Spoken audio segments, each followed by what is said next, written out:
un diseñador gráfico y tiene una labor dirigida a la divulgación de la arqueología, ¿no? En este caso, con un perfil más centrado en un periodo posterior, lindando los límites de la prehistoria con la protohistoria, el mundo prerromano, el mundo celtibérico.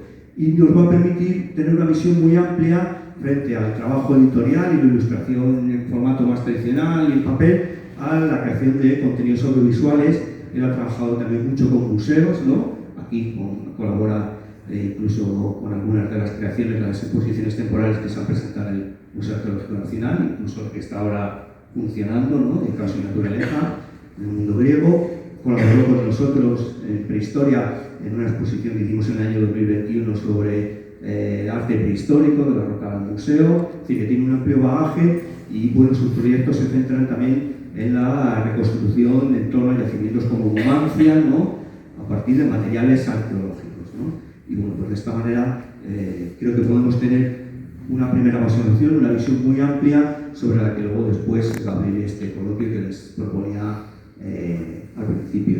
Así que si os parece bien podemos empezar un poco porque presentéis, Marta y Diego, con un salto en el tiempo y también vamos a cambiar de formato para tener una visión pues, muy amplia de cómo es este proceso creativo.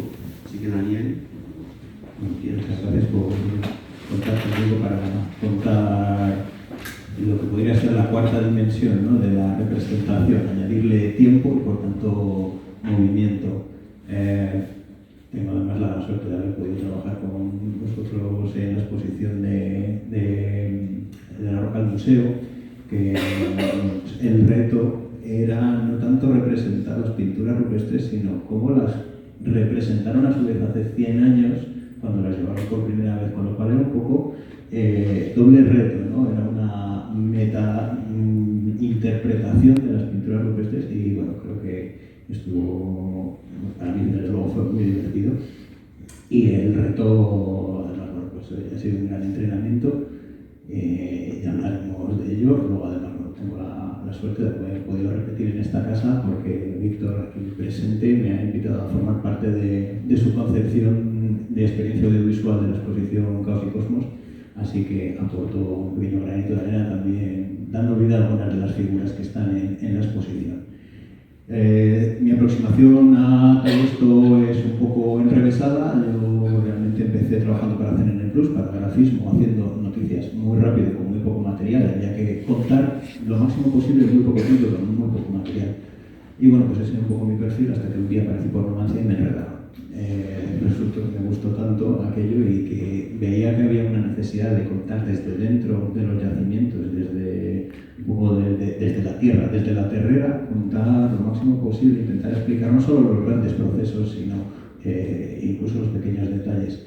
Entonces, bueno, agarré mi primera pala en 2009, creo, y ya no la he soltado. Todavía pues, sigo creyendo firmemente en que hay que estar en las excavaciones y hay que formar parte de los proyectos de investigación para poder contarlos un poco en primera persona, ¿no? He puesto aquí un pequeño resumen, luego si queréis ya haremos hablaremos de algo en particular, algún se ha colado de arte medieval, pero bueno, es que hay que explicarlo todo un poco, ¿no? Hay que contarlo todo. Sí que es verdad que me llama especialmente el mundo celtibérico, pero bueno, los proyectos que hemos hecho son muy variados. Creo que lo interesante de hacer animación, de darle movimiento a los personajes, aparte de la parte lúdica, de que manchar las fieras y que los niños se porten bien en las exposiciones, ya eso es una conquista. Pero creo que además aparte de que es una iconografía irrepetible en muchas de las culturas, creo que es meterse en el pellejo y en la concepción del mundo de todas estas culturas. Entonces, creo que es más fácil sumergirse en el discurso y explicar ciertas actividades, procesos, ideologías, sobre todo, si lo hacemos en su propio lenguaje. En algún caso, bueno, pues en Numancia, por ejemplo, tenemos una verdadera carencia de figuras femeninas. Entonces las tenemos que tomar prestadas del mundo ibero, que ahí sí que las tenemos. Veréis que hablaré luego de un caso en el que tenemos que tomar algunos elementos prestados, pero de su misma cronología, y bueno, pues les separan unos kilómetros, pues no les separan océanos ni nada parecido. La cuestión es intentar entrar en una línea iconográfica y de discurso pues que que permita sumergirse, ¿no? Intentar ver el mundo como lo veían ellos. Aquí la figurita de Guerrero que contaba Diego, pues también. Y bueno, pues aquí nos hemos ido, pero es que esta es la maroca que he hecho, entonces 250 capas que la tengo que poner.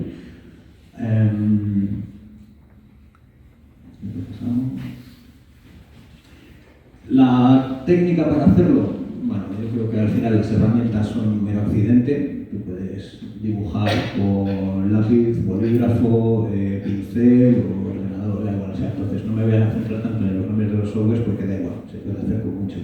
La cuestión en este caso, cuando hacemos iconografía de culturas y no hacemos un 3D desde cero con un poco la estética que queremos, es un poco jugar a las marionetas. Entonces recortamos por capas y les creamos las articulaciones. Y luego es verdad que hay que pulir mucho para ver si eso realmente adquiere un movimiento más o menos realista. Sin querer tampoco bordarlo. Los seres humanos reconocemos el engaño rápidamente, reconocemos un impostor, sobre todo cuando se trata de humanos. Cuanto más intentamos que sea realista, más nos damos cuenta de que eso es un engaño. Entonces, bueno, creo que tampoco hay que pretenderlo, creo que hay que jugar en ese límite de que se parezca, pero también un poco aprovechando los recursos del lenguaje, de audiovisual, dibujos animados, etcétera, cartoon, porque a lo que sirve, yo creo, todas estas animaciones no es a la mera diversión, que también, sino a que contemos una historia con ellas. Así que, bueno, aquí cuento otro, luego si tenemos tiempo surge, pues contaré alguna anécdota con esta historia, que siempre tiene que haber alguna parte más pues, personal, ¿no? Bueno, porque te implicas más con algunos, otros hacen especial gracia. Pero bueno, pues es esto, la idea. Pudimos recrear, creo que fueron 10 de las ilustraciones que se utilizaron en la exposición de hace un siglo, a lo largo de la exposición en el Real, y pues funcionaba muy bien. Era la pieza original y al lado su primo animal. Bueno, estas tenían la particularidad y las traigo un poco al caso, porque en su momento bailaban al ritmo de una música. Por desgracia, al poco tiempo coincidió que sufrieron vandalismo y por suerte se actuó con rapidez, se restauraron a tiempo, así que pudimos celebrarlo. Pues todo hay que ponerlo. Esto aprovecho para contar que a raíz de este proyecto también surgió otro de arte rupestre, a través de la Delegación de Cultura de la Junta de Andalucía en Cádiz.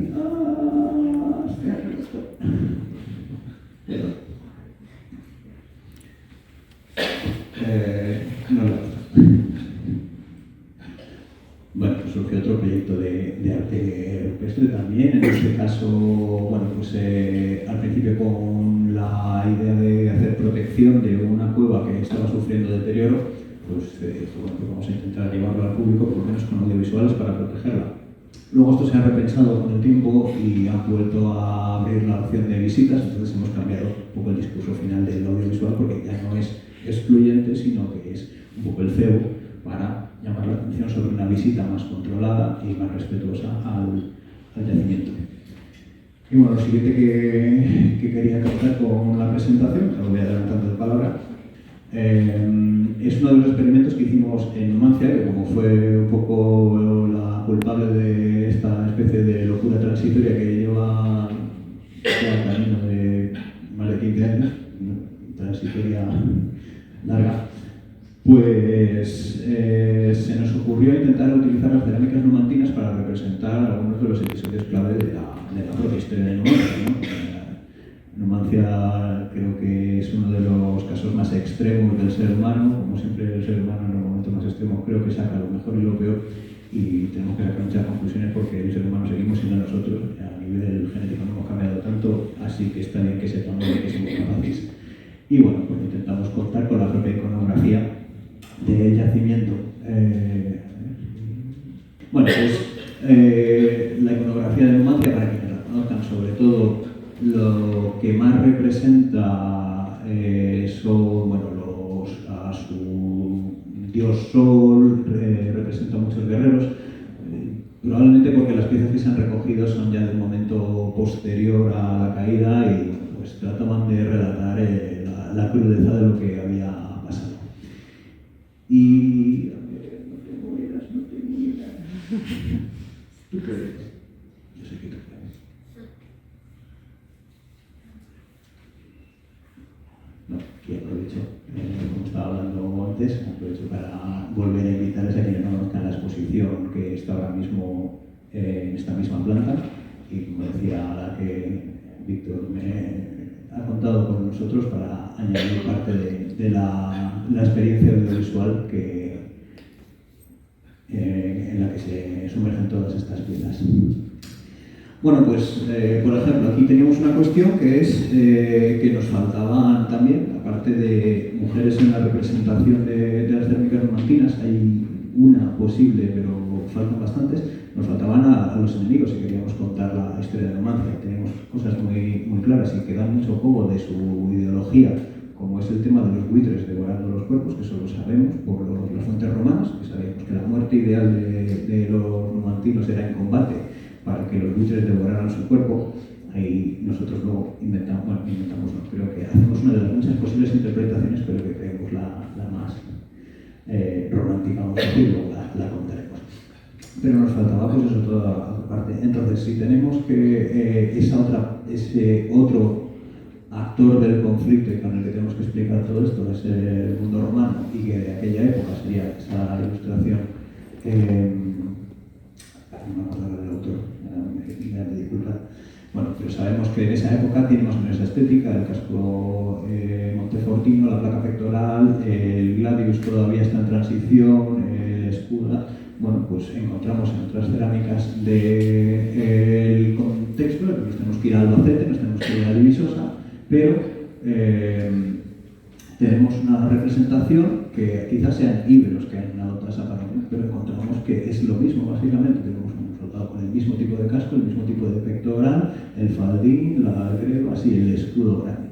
Bueno, pues se habla con la otra iconografía, pues lo proponemos. Entonces, desde dentro, desde la lectura de cómo son estas cosas, vamos a buscar paralelos y los integramos. Coincide que además funcionaban bastante bien juntos. Así que, bueno, pues le tuvimos que cambiar para añadir un arma y, bueno, pues ya tenemos a nuestro Astatí de romano. ¿Y qué hicieron los romanos? Pues ya lo sabemos, les encerraron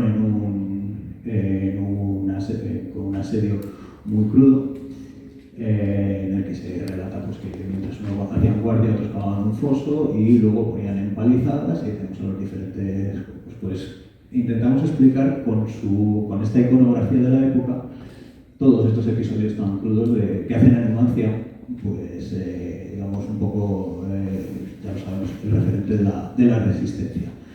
Utilizamos a los propios numantinos en la representación que tenemos de los vasos. Creo que está en el Museo Numantino, tal cual, con la misma manopla. Vemos que además es otro tipo de guerra, pues el numantino, pues el escudo pequeño, es un poco el combate individual y tratamos de plasmar esto mismo frente a la unidad romana, ¿no? En el mundo romano se trata de la táctica, es la fuerza, no es la individualidad, es la masa.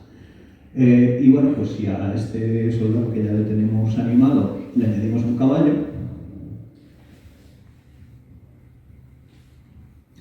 pues ya tendríamos caballería.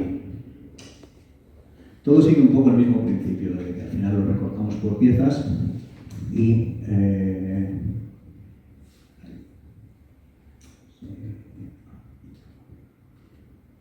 no sé si arranca. Con suerte, esto es un vídeo, lo paso. Gracias. Y más allá de todas estas historias de lo que es estrictamente el combate, pues bueno, incidimos en una transmisión de ideas. Resulta que de las pocas cosas que representaron los numantinos, curiosamente sí que repiten varias veces la cuestión de los buitres. Los buitres comiéndose los cuerpos, que coinciden con las técnicas romanas. Pero bueno, pues este punto tan romántico, terriblemente romántico, porque es una concepción muy cruda de la realidad, ¿por qué puede ser? Entonces desarrollamos en otros vídeos complementarios que hablan del mundo funerario. Bueno, este sería lo mismo. Pues la posibilidad también de entender que en sociedad en la que parece ser que, y eso sí nos lo cuentan las crónicas, los varones tienen que irse a ganar prestigio y las mujeres, tal como se nos cuenta, son las que mantienen la tradición, por tanto, se tienen que las artesanías, las artes y demás. Probablemente ese hermano, ese ser querido, no volverá y no vas a recuperar su cuerpo. Entonces tienes que crear una cosmología, tienes que crear algo alrededor de ese dolor tan insoportable y creas ese icono del buitre y que se lleva su alma, aunque tú no lo vas a ver nunca, pero siempre te quedará ese consuelo. Entonces probablemente por cosas como esas la representaron con tanta energía y bueno, pues hemos intentado crear la animación explicando un poco esa posible interpretación de por qué tanta repetición de la exposición de los cuerpos a los buitres, ¿no? Y bueno, tenemos otros tantos ejemplos, pero bueno, ya los dejo para si surge el turno de preguntas. Al final, un poco la idea de todo lo que hacemos es, como decía, darle una cuarta dimensión, intentar crear procesos, explicar ideas que requieran pues, explicaciones igual más elaboradas, con más tiempo, en el que la actividad, el movimiento realmente añada un plus a lo que estamos intentando transmitir. Y, bueno, y si de paso pues calmamos a los niños, como decía, en las exposiciones, pues estamos haciendo un